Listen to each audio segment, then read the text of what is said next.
Bismillahirrahmanirrahim. Assalamualaikum warahmatullahi wabarakatuh. Alhamdulillahi rabbil alamin. Hamdan yuwafi ni'amahu wa yukafi mazidah. Asyhadu an la ilaha illallah wahdahu la syarikalah. Wa asyhadu anna Muhammadan abduhu wa rasuluh. Ya ayyuhalladzina amanu taqullaha haqqa tuqatih wa la tamutunna illa wa antum muslimun.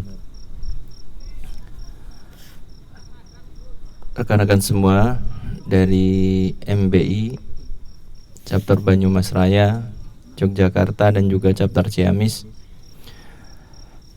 Alhamdulillah, puji syukur kehadirat Allah Subhanahu wa taala atas segala nikmat yang Allah taala karuniakan kepada kita. Allah mudahkan kita untuk tadabbur alam di tempat yang indah ini. Masya Allah, alhamdulillah cuaca juga semoga saja tidak hujan gitu. Karena akhir-akhir ini lagi sering hujan malam gitu. Semoga saja nanti tengah malam sampai pagi nggak hujan lah. Kita berharap seperti itu sehingga antum semuanya nyaman di tenda ini. Salawat salam semoga senantiasa terlimpah untuk panutan kita Nabi besar Muhammad sallallahu alaihi wasallam, keluarganya, para sahabatnya dan juga umatnya yang setia hingga akhir zaman. Saudaraku sekalian rahimani wa rahimakumullah. Materi tausiah malam kali ini adalah memperbaiki kualitas ibadah. Sebagaimana kita mengetahui bahwasanya tugas kita di alam dunia ini adalah untuk beribadah, mengabdi kepada Allah Subhanahu wa ta'ala dengan menjalankan perintah-perintahnya dan jauhi larangan-larangannya. Allah Ta'ala sebutkan, wa ma khalaqtul jinna wal insa illa liya'budun. Tidaklah aku ciptakan jin dan manusia kecuali untuk beribadah kepadaku. Saudaraku yang dimuliakan oleh Allah, para ulama menyebutkan bahwasannya ibadah itu akan sempurna. Ibadah itu akan diterima oleh Allah ketika terkumpul pada diri seorang dalam melaksanakan ibadah dua perkara. Yang pertama adalah ikhlasun niyyah, niatan yang ikhlas hanya karena Allah semata. Dan yang kedua adalah seorang beribadah kepada Allah Subhanahu wa ta'ala sesuai dengan apa yang dicontohkan oleh Nabi besar Muhammad sallallahu alaihi wasallam. Untuk bisa memperbaiki ibadah kita, kita tertuntut untuk memperbaiki dua hal ini. Karena ibadah itu tidak dinilai dari lamanya, tidak dinilai dari mungkin kalau terkait dengan sedekah besarnya, tidak dinilai dari apa yang dikorbankannya, tetapi dinilai dari pertama niatannya, apakah seorang itu benar-benar ikhlas, dan yang kedua apakah seorang dalam ibadah tersebut benar-benar mengikuti ajaran Nabi Sallallahu Alaihi Wasallam ataukah tidak. Syarat yang pertama untuk memperbaiki ibadah adalah niatan yang ikhlas. Apa yang dimaksudkan dengan niatan yang ikhlas? Ayyabtaghiyal abdu bi'amalihi ridallah. Dengan amalan yang dikerjakan oleh seorang, dia ingin mendapatkan ridha Allah. Itu yang namanya ikhlas. Yang namanya ikhlas bukanlah dengan cara gak berharap apa-apa. Yang namanya ikhlas itu berharap sesuatu, namun berharapnya dari Allah Subhanahu wa ta'ala semata. Jangan sampai punya anggapan kalau ikhlas itu seperti buang sampah, gak ngarep apa-apa gitu. Tetapi yang namanya ikhlas itu ya seorang menjalankan ketaatan kepada Allah, pengen diganjar, pengen dibalas, tapi pengen mendapatkan balasan dari Allah, bukan pengen balasan dari manusia. Pengen mendapatkan sanjungan, tapi dari Allah, bukan sanjungan dari manusia. Pengen mendapatkan surga, kenyamanan di dalam surga, pengen terhindar dari neraka. Ada masalah kalau ikhlas seperti itu? Enggak ada masalah. Bahkan Nabi Shallallahu Alaihi Wasallam beliau itu berdoa minta surga, minta dijauhkan dari neraka, gak ada masalah. Kalau sampai seandainya seorang punya pemahaman kalau ibadah kok masih berharap surga, masih takut dari neraka, itu belum ikhlas, masih ada motivasi. Loh, panutan kita siapa? Nabi jelas-jelas ngajarkan kepada kita doa, Allahumma inni as'alukal jannah wa a'udzubika minan nar. Ya Allah, aku minta kepadamu surga dan aku berlindung kepadamu ya Allah dari neraka. Jelas Nabi SAW minta surga dan juga berlindung kepada Allah dari api neraka. Ini kan jelas banget bahwasanya Nabi, pimpinan kita, panutan kita, itu minta surga kepada Allah, takut kepada azab Allah di dalam neraka. Kok ada orang di zaman kita sekarang ini yang menghidupkan pemahaman di tengah kaum muslimin kalau seperti itu namanya belum ikhlas katanya. Astagfirullahaladzim. Nabi SAW tertuduh jadinya kan. Nabi bisa minta surga kok, kita kok gak boleh berharap surga. Maksudnya gimana ini? Saudaraku sekalian yang dimuliakan oleh Allah, kita tertuntut dalam ibadah itu benar-benar berharap ridho Allah Subhanahu wa ta'ala. Wa ma umiru illa liya'budullaha mukhlishina lahuddin. Tidaklah manusia diperintah kecuali untuk mengikhlaskan ketaatan itu hanya kepada Allah Subhanahu wa ta'ala semata. Diperintahkan untuk kita mencari ridho Allah Subhanahu wa ta'ala. Ketaatan-ketaatan yang kita kerjakan, yang dengan lisan kita, dengan hati kita, dengan perbuatan kita, semuanya kita usahakan lillah, karena Allah Subhanahu wa ta'ala, tanpa ada motivasi-motivasi terkait dengan kesenangan-kesenangan dunia. Saudaraku sekalian yang dimuliakan oleh Allah, kalau kualitas ibadah kita pengen maksimal, maka perbaiki niat. Tajdidun niyah, senantiasa memperbaiki niatan kita. Karena yang namanya niat itu ya sesuai dengan kadar keimanan kita. Kalau iman kita lagi baik ya otomatis niat itu tambah ikhlas. Kalau kadar iman kita lagi turun ya niat ikhlasnya itu kemungkinan akan turun. Karena apa? Karena iman itu dalam diri kita nggak bisa lempeng terus di satu garis, tidak bisa. Tetapi iman itu yazidu wa yanqus. Iman itu kadang bertambah dan kadang-kadang iman itu berkurang. Yazidu bit ta'ah wa yanqusu bil ma'siyah. Bertambahnya iman itu dengan kita bertambah ketaatan, tambah. Ketika kita melakukan maksiat, maka iman itu akan turun. Dan na'udzubillah dari satu keadaan di mana iman itu habis. Kapan itu iman habis? Ketika seorang melakukan satu kesyirikan, melakukan kekufuran yang menjadikan seorang itu keluar dari agama, di saat itu tidak ada iman lagi. Saudaraku sekalian yang dimuliakan oleh Allah, jadi kalau kita pengen ibadah kita itu bernilai, perbaiki niatan kita. Untuk apa sih kita ibadah gitu? Kita sholat, kita ruku, kita sujudnya, kita baca Al-Fatihahnya, kita berdoa, kita ibadah-ibadah yang lain. Untuk apa sih gitu? Tanyakan dalam diri kita masing-masing ketika kita mau ibadah. Untuk apa kita mengerjakan ibadah ini? Saudaraku yang dimuliakan oleh Allah, Allah Subhanahu wa ta'ala mengkaitkan perintah kita untuk beribadah kepada Allah Subhanahu wa ta'ala adalah dengan apa? Dengan mengingat nikmat Allah yang sangat banyak. Allah Subhanahu wa ta'ala menyebutkan, ya ayuhan nas, wahai sekalian manusia, ubudu rabbakum, sembahlah Rabb kalian. Kenapa kita diperintahkan oleh Allah untuk menyembah Allah Subhanahu wa ta'ala? Alladzi khalaqakum walladzina min qablikum. Karena Allah yang telah menciptakan kalian dan telah menciptakan orang-orang sebelum kalian.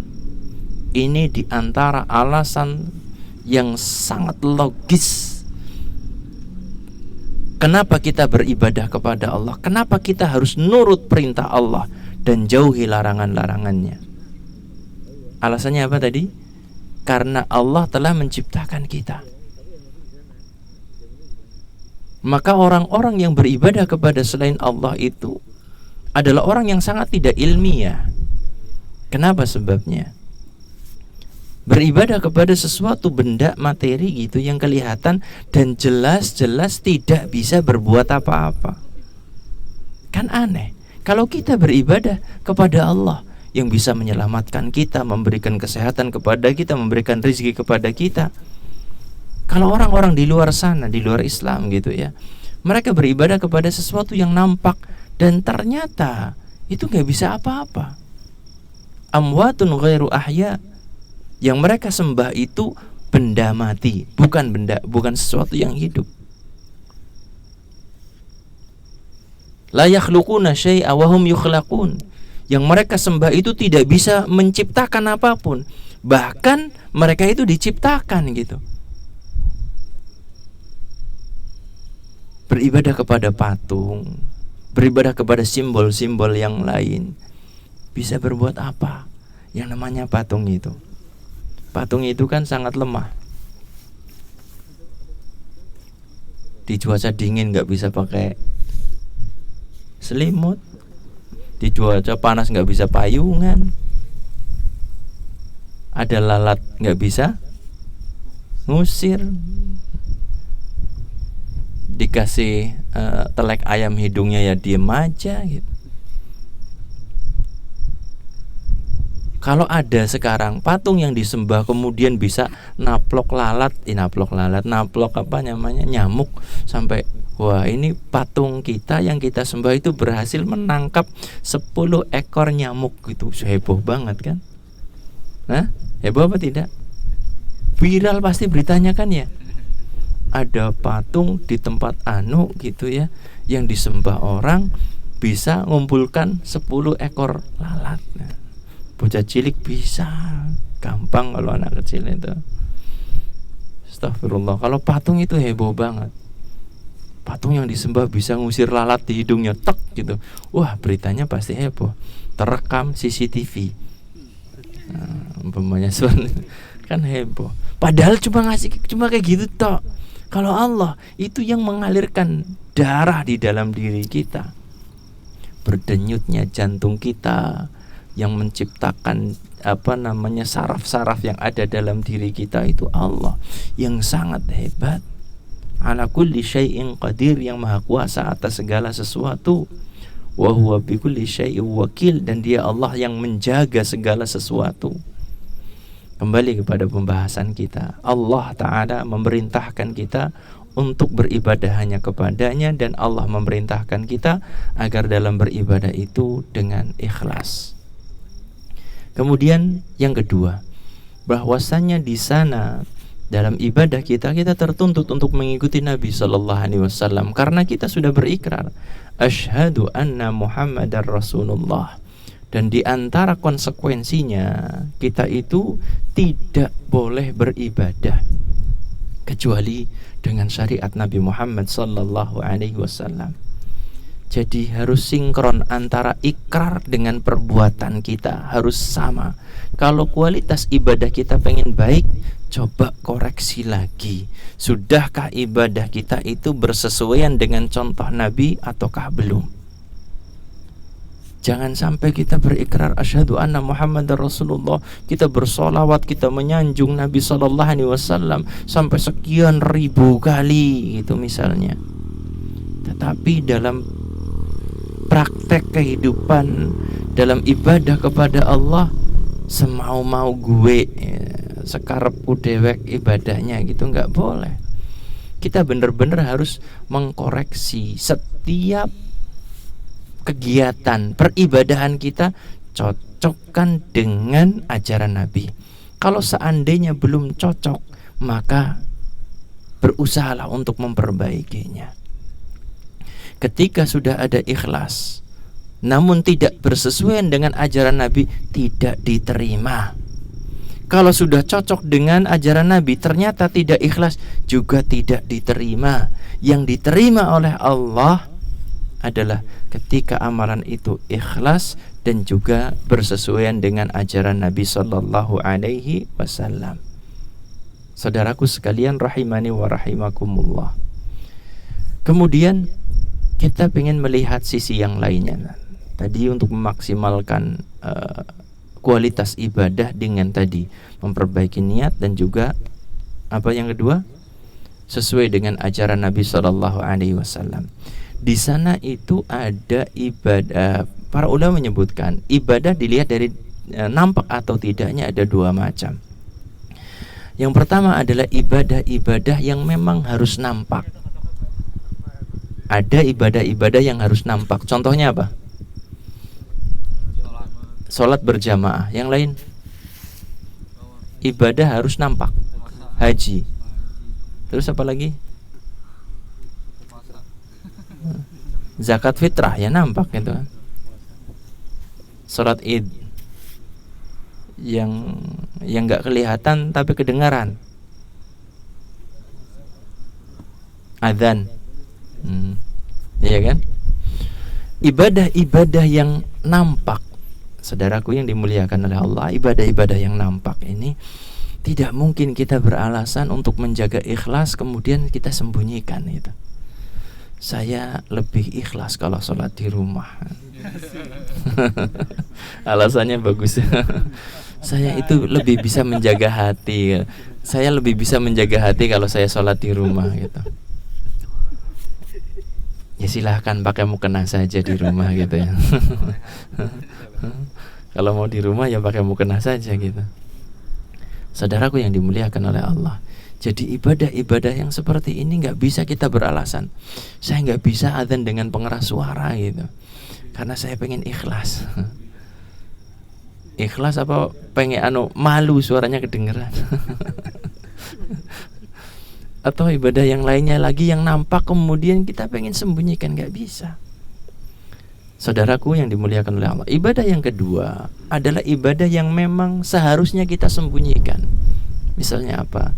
Di antaranya salat-salat sunnah. Afdalu salatur rajuli fi baitihi illal maktubah. Seutama-utama salat seorang itu adalah di rumahnya, kecuali yang fardu, yang wajib. Yang sunnah kerjakan di rumah. Salat duha sembunyikan dari pandangan orang, bahkan mungkin dari istri kita, bahkan dari anak kita, kita sembunyikan. Kemudian sedekah bisa kita sembunyikan. Shadaqatus sir, di antara sedekah yang paling istimewa adalah shadaqatus sir tudfi'u ghadabar rabb. Sedekah dalam kondisi sembunyi-sembunyi itu bisa memadamkan kemurkaan Allah Subhanahu wa taala. Dan lain sebagainya daripada ibadah-ibadah yang memang perlu disembunyikan. Sekarang kalau seandainya ibadah seperti ini, apakah akan berpengaruh terhadap niatan kita? Kemudian kita nampakkan ibadah tersebut, maka orang yang mau mengerjakan ibadah yang memang nampak tertuntut banget untuk apa? Untuk bagaimana dia itu menata hati. Benar-benar dia mengerjakan itu lillah. Yang namanya ikhlas itu berharap ridho Allah semata. Kemudian apa? Dia itu tidak merasa bangga dengan pujian sanjungan orang, dan dia tidak merasa kecewa ketika tidak ada orang yang memujinya. Datar-datar saja gitu. Ada orang memuji dia biasa saja. Pujian itu tidak bisa menjadikan dia terbang, dan celaan tidak bisa menjadikan dia itu apa? Kandas di jalan gitu istilahnya. Biasa saja gitu. Dia tetap. Itu orang yang ikhlas seperti itu karena Allah ya amalannya. Maka saudaraku sekalian yang dimuliakan oleh Allah, kalau kita mau melaksanakan ibadah-ibadah yang sifatnya nampak, tata hati benar-benar, usahakan sebelum mengerjakan kita sudah dapat titik di mana kita yakin bahwasanya itu adalah karena Allah Subhanahu wa taala semata. Namun di ibadah-ibadah tertentu memang sebagian orang itu tertuntut untuk menampakkan. Siapa mereka itu? Di antaranya adalah para dai, para ustadz, para kiai, para tokoh. Itu mereka tertuntut untuk bagaimana berusaha menampakkan ketaatan, ibadah kepada Allah Subhanahu wa taala. Namun sekali lagi, ketika mau menampakkan ibadah itu, tata hati dulu, tata niatan dulu. Karena apa? Seorang tokoh, seorang ustadz, seorang kiai itu, mereka itu akan jadi panutan, akan jadi teladan. Sehingga ketika dia menunjukkan ibadahnya tersebut akan mendapatkan keuntungan. Keuntungannya apa?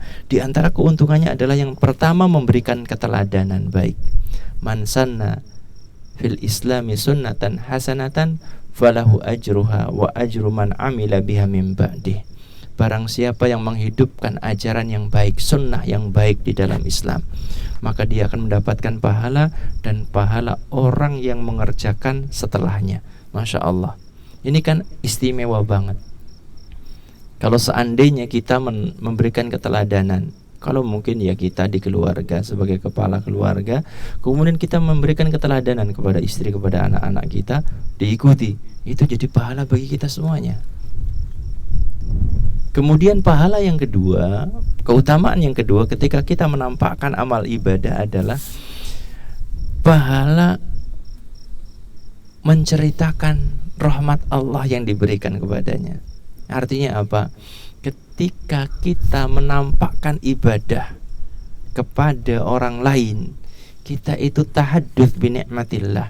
Kita menceritakan nikmat Allah yang Allah berikan kepada kita. Misalnya, alhamdulillah saya sudah mengeluarkan zakat, misalnya seperti itu. Alhamdulillah, misalnya saya sudah mengerjakan sholat malam. Apakah ada masalah? Kalau memang benar-benar orang tersebut sudah enggak dipuji kemudian jadi terbang gitu ya, masih atau mungkin dicela kemudian jadi kayak jatuh kayak gitu, nggak apa-apa, ceritakan. Saya akan sampaikan sebuah riwayat ketika menyebutkan ayat di dalam surat Ad-Duha, wa amma bi ni'mati rabbika fahadits, adapun dengan nikmat Rabbmu maka ceritakan gitu ya, sampaikan. Ada seorang yang bernama, yang disebutkan oleh Imam Al-Qurtubi di dalam tafsirnya, seorang ulama bernama Abu Firas Abdullah bin Ghalib. Abu Firas Abdullah bin Ghalib. Ketika beliau di suatu siang itu bercerita, laqad razaqani Allahu al-barihah kadza, qara'tu kadza, wa sallaitu kadza, wa dzakartu Allah kadza, wa fa'altu kadza. Sungguh Allah Ta'ala tadi malam telah memberikan rezeki kepadaku berupa amalan-amalan. Aku sudah membaca Al-Quran, ayat-ayat ini, surat-surat ini. Kemudian aku sudah sholat beberapa rakaat. Kemudian aku berzikir kepada Allah. Kemudian aku melakukan ini dan itu daripada amal saleh. Dia bercerita tentang ibadahnya. Tadi malam aku telah dikaruniai rezeki oleh Allah, baca Quran, sholat, dan mengerjakan amal-amal yang lainnya. Kemudian orang-orang yang di sekelilingnya kaget gitu. Karena apa? Ini orang ulama kok cerita kayak pamer ibadahnya gitu. Kemudian orang-orang yang di sekitarnya mengatakan, ya Aba Firas, inna mithlaka la yaqulu hadha. Sesungguhnya tidak pantas orang sepertimu, ulama sepertimu, menceritakan tentang ibadah yang kau bisa kerjakan semalam gitu. Maka Abu Firas ini mengatakan, qala yaqulullahu ta'ala wa amma bi ni'mati rabbika fahadits. Allah Ta'ala telah berfirman, adapun dengan nikmat Rabbmu maka ceritakanlah. Wa taquluna antum, sementara kalian mengatakan la tuhadits bi ni'matillah, jangan ceritakan nikmat Allah. Allah mengatakan saja boleh menceritakan nikmat yang sudah diberikan. Kenapa kalian malah melarang aku menceritakan tentang nikmat yang aku dapatkan dari Allah gitu. Maka saudaraku yang dimuliakan oleh Allah, ini adalah pelajaran bagi kita. Bahwasanya apa? Bahwasanya ketika seorang memang melihat aman, jadi dia tidak ngapung ketika dipuji, tidak jatuh ketika dicela, ceritakan, gak ada masalah. dia sudah bisa menjaga niatannya. Namun memang ya riskan banget gitu ya menceritakan tentang ibadahnya. Kalau kita mau menyebutkan gitu ya, memang kalau kita ya aman bercerita tentang fadilah sholat malam, bagaimana orang-orang dahulu tentang sholat malamnya dan lain sebagainya, di saat jangan sampai di sepertiga malam gitu. Memang lebih utama seperti itu. Jangan sampai jam 3 pagi kemudian, atau jam setengah 3 atau jam 2 bahkan jam segitu dimiskoli kabeh gitu kanca-kanca. Ya cuma sekedar miss call, nggak ngomong apa-apa, tapi bocah apa kayaknya.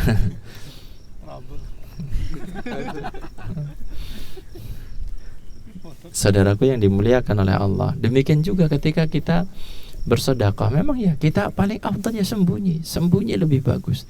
Tapi kalau seandainya kita nampakkan, di antara maksud tujuannya untuk apa, menghidupkan sunnah Nabi, maka wallahu alam yang semacam ini tidak mengapa. Saudaraku yang dimuliakan oleh Allah, mungkin ini saja kajian kita di kesempatan malam hari ini, yang intinya pembahasan kita adalah terkait dengan bagaimana meningkatkan kualitas ibadah kita, memperbaiki kualitas ibadah kita dengan memaksimalkan keikhlasan, dan yang kedua memaksimalkan mutabaah atau mengikuti ajaran Rasulullah sallallahu alaihi wasallam. Mungkin ada yang mau ditanyakan dari materi, atau mungkin sudah pada ngantuk ini kayaknya. Ada yang mau ditanyakan? Belum.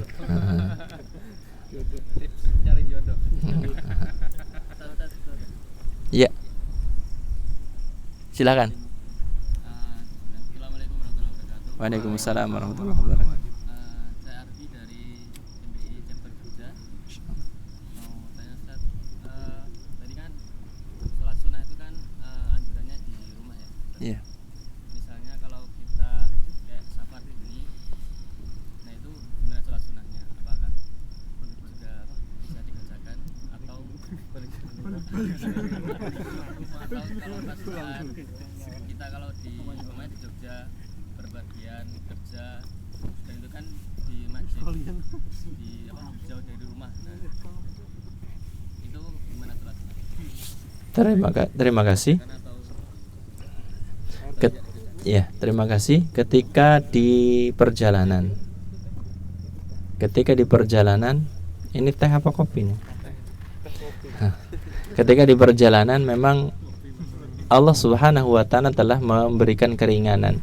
Di safar kita diberikan keringanan oleh Allah. Fa idza darabtum fil ardi falaisa 'alaikum junahun an taqsuru minas shalah. Jika kalian melakukan perjalanan, maka tidak mengapa, tidak berdosa jika kalian itu mengqasar salat. Dan ini kemudahan yang diberikan oleh Allah Subhanahu wa ta'ala kepada kita. Di saat sedang safar, kita diberikan kemudahan untuk bisa menggabungkan salat jamak dan mengqasar, yaitu meringkas yang 4 rakaat menjadi 2 rakaat, yang 3 rakaat menjadi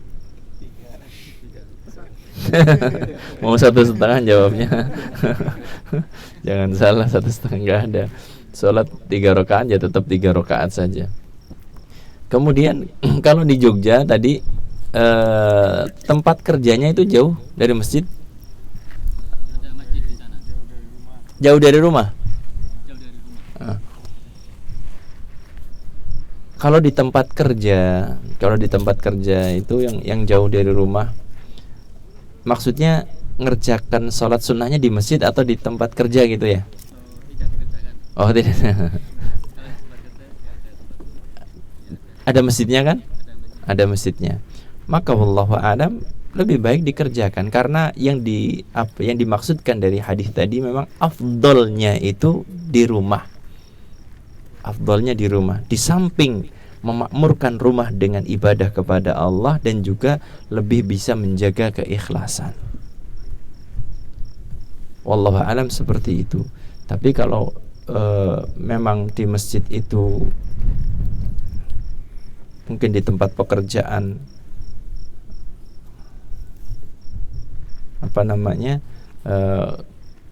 lingkungannya tidak memungkinkan ya, ataupun mungkin kerjanya di mana ini? Artinya di kantoran atau di apa?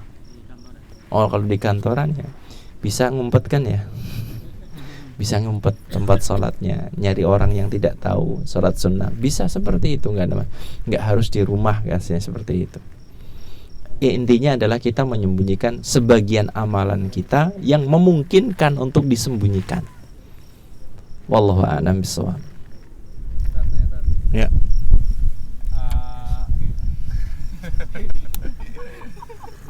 Misalkan kita sedekah ya Tat, tapi Ya. kita tuh berharap banget sama sedekah itu kalau kita bakal diganti, itu hukumnya gimana? Sedekah tapi kita berharap banget diganti di dunia apa di akhirat? Diganti yang lebih baik, diganti sama Allah gitu, misalkan di dunia gitu berharap. Kalau saya berpikirnya, kalau sampai kita bersedekah itu kemudian kita berharapnya cuma nanti dapat 10, saya sedekah 1 juta dapat balasan 10 juta gitu. Eman-eman, sayang. Kenapa? 10 juta kalau sudah di tangan cepat buat habis. Tapi kalau 1 juta kekal abadi di sisi Allah itu Masya Allah luar biasa. Ingat hadis yang menyebutkan di antara orang yang mendapatkan naungan dari Allah pada padang mahsyar itu adalah rajulun tasaddaqa bisadaqatin. Seorang bersedekah sekali, sedekah itu sekali. Tasaddaqa bisadaqatin, karena disebutkan sedekah itu cuma dengan mufrad, tidak disebutkan tasaddaqa bisadaqat. Tidak disebutkan bersedekah dengan sekian banyak sedekah, enggak. Tasaddaqa bisadaqatin fa akhfaha, namun dia itu menyembunyikan sedekahnya, gak ada orang tahu. Hatta la ta'lam shimaluhu ma tunfiq yaminuhu, sampai tangan kirinya enggak tahu apa yang dikeluarkan oleh tangan kanannya. Sangat-sangat primpen kalau orang Jawa ya, enggak ketahuan sama sekali oleh orang lain. Ini memang keikhlasan yang luar biasa, tingkat tinggi. Jadi sayang kalau seandainya kita cuma beramal untuk dunia. Allah Subhanahu wa ta'ala menyebutkan bahwasanya orang-orang yang beramal untuk dunia itu adalah orang-orang yang sangat merugi. Maka yuridul hayatad dunya wa zinataha, siapa yang beramal ibadah tujuannya untuk mendapat dunia dan juga keindahan dunia, salat biar kedudukannya tetap ataupun bisa naik pangkat dan lain sebagainya, puasa biar tujuannya cuma sehat, gak pernah berpikir akhirat, sedekah tujuannya biar dibalas 10 kali lipatnya tanpa berpikir bagaimana bahagia di surga gitu. Apa kata Allah? Nuwafi ilaihim a'malahum fiha, kami balas kata Allah amalan yang dikerjakan olehnya. Wahum fiha la yubkhasun, dan mereka enggak rugi sama sekali. Artinya hitungan-hitungan mereka enggak rugi. Salatnya menjadikan dia posisi kedunianya berkecukupan, puasanya menjadikan dia sehat, sedekahnya menjadikan dia berlipat ganda hartanya. Allah enggak rugi, enggak jadikan orang itu rugi, beruntung. Namun Allah Ta'ala sebutkan ulaika alladzina laisa lahum fil akhirati illan nar. Orang-orang seperti itu tidak dapat apa-apa di akhirat kecuali neraka. Ngeri kan? Kalau ibadah cuma berharap dunia saja, itu kita sangat rugi sekali.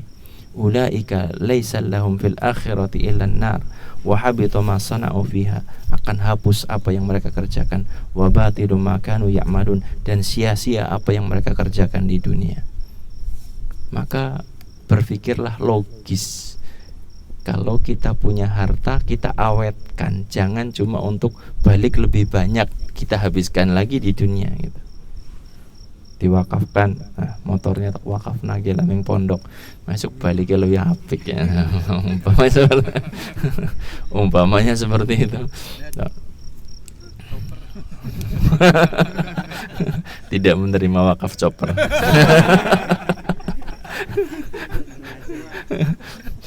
Wakaf memang kalau di pondok ya dipakai orang banyak, memang chopper kan. Ngengkolnya udah capek banget. Masya Allah. Jadi seperti itu. Wallahu a'lam bishawab. Ada yang lain mungkin? Ya silakan, Mas Dimas.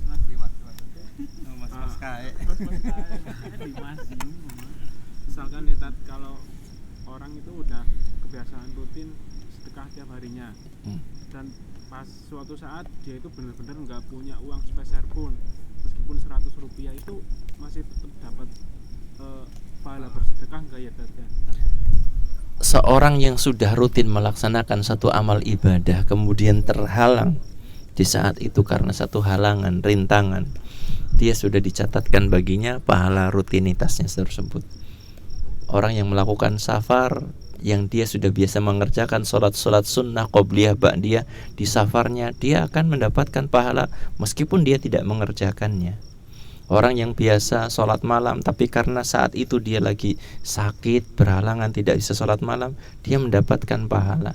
Dia sedang safar, yang biasa saya puasa Senin Kemis misalnya, di saat safar dia Senin dia nggak puasa, pas Kemis juga nggak puasa misalnya, seperti itu, maka dia tetap dapat pahalanya. Demikian juga seperti ini. Wallahu a'lam bishawab.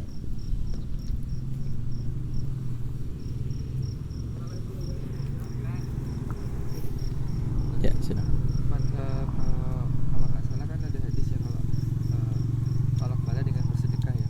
Iya. Nah, ketika kita bersedekah mengharapkan itu, apakah niat ikhlas kita tuh tercacat nggak?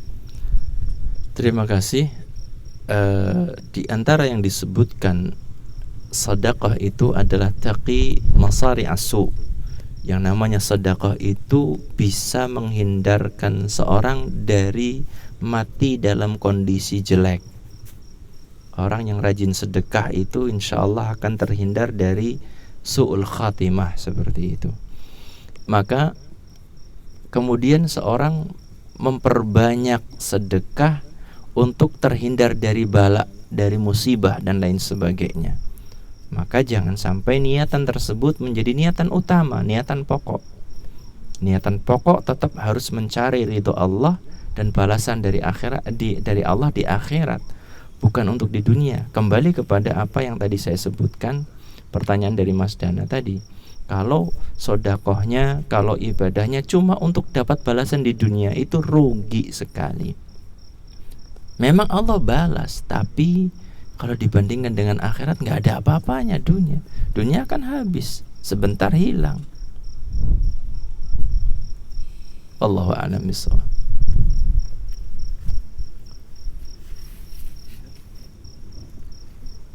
Cukup ya? Alhamdulillah. Masih ada agenda lagi? Bakaran ya? Masya Allah. Bakar jagung?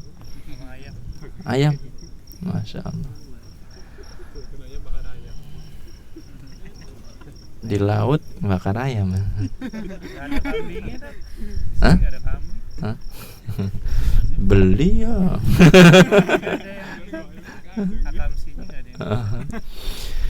Itu saja dari saya. Terima kasih atas perhatiannya, dan alhamdulillah Allah Ta'ala mudahkan kita untuk bermajelis malam ini. Dan saya juga pamit, besok pagi itu mungkin sekitar jam 6 saya keluar dari sini karena saya ada agenda kajian di Danasri di Sikanco. Dari sini mungkin setengah jam lah sekitar gitu. Ya. Mungkin itu saja. Terima kasih atas perhatiannya. Semoga Allah Ta'ala mudahkan kita untuk bisa menyelesaikan agenda yang ada di sini. Tidak lupa, ketika kita melaksanakan agenda semacam ini, banyaklah minta tolong kepada Allah, banyak berdoa kepada Allah, terutama yang musafir. Perbanyak doa untuk mendapatkan perlindungan dari Allah. Perbanyak doa karena di antara doa yang mustajab adalah doanya para musafir. Ini saja dari saya, kurang lebihnya mohon maaf. Yang benar dari Allah. Kita akhiri. Subhanakallahumma wa bihamdika asyhadu an la ilaha illa anta astaghfiruka wa atubu ilaik. Assalamualaikum warahmatullahi wabarakatuh.